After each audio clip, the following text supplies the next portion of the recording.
পরিসংখ্যানে ভালো করতে চাইলে অবশ্যই তোমাকে লেখচিত্র অঙ্কন করা শিখতে হবে। আজকে আমরা প্রদত্ত উপাত্তের গণসংখ্যা বহুভুজ নির্ণয় করা শিখব। তো বহুভুজ নির্ণয় করার জন্য আমাদের সারণী তৈরি করতে হবে। তো বহুভুজ নির্ণয়ের সারণীটি হলো, আমাদের শ্রেণী ব্যবধান ও গণসংখ্যা দেওয়া আছে, মধ্যমান নির্ণয় করতে হবে। মধ্যমান বের করার নিয়ম হলো নিম্নসীমা যোগ উচ্চসীমা ভাগ 2। তো নিম্নসীমা আর উচ্চসীমা যোগ করে 2 দ্বারা ভাগ করলে হয় আমাদের 35.5।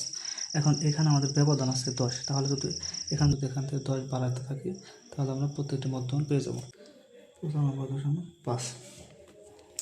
তো আমরা মধ্যমান বের করেছি। এখন আমরা লেখচিত্রে বহুভুজ অঙ্কন করব।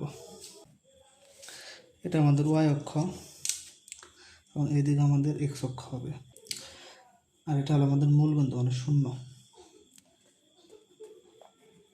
Y x. এখানে এই যে লাল মাঝখানে যে কালো দাগ আছে, এখান থেকে পর্যন্ত আমাদের গড় হবে 5টি। এই লাল দাগ থেকে লাল দাগ পর্যন্ত গড় হলো 10টি।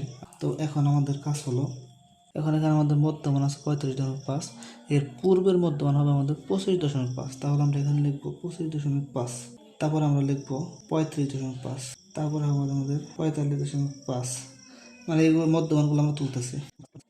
এবং সর্বশেষ মানে শেষ মধ্যমানের পরের মধ্যমান হলো আমাদের 105.5, এটা আমরা তুলব।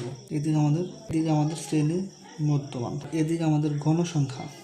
তো গণসংখ্যা আমরা এখান থেকে পর্যন্ত হলো 5, এখান থেকে 10, আবার এখানে 15। এখানে মানে যে কয়টা ঘর আছে ওই কয়টা ঘর লিখতেছি। এখান থেকে এই পর্যন্ত ঘর আছে 5টি, আবার এখান থেকে এই পর্যন্ত ঘর আছে 10টি, এখান থেকে পর্যন্ত 15টি, মানে এইভাবে বাড়াইতেছি আমি। এখন আমাদের মধ্যমান আছে 35 এবং 35-এর ঘরের গণসংখ্যা হলো 6। তাহলে আমাদের 35-এর ঘর হলো এটি। এখানে আমাদের গণসংখ্যা আছে 6, এই পর্যন্ত 5 আর 1 মানে 6, এখানে 6।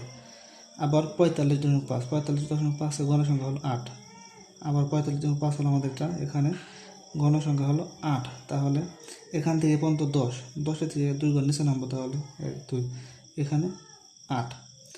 আবার 55.5 গণসংখ্যা 10, এই 55.5 গণসংখ্যা 10, এই 10 এখানে। তারপর আছে 65.5 গণসংখ্যা 12, এই 65.5 গণসংখ্যা 12, 10 11 12। তারপর আছে আমাদের 75.5 গণসংখ্যা 5, তারপর 75.5 এই যেখানে আমাদের 5।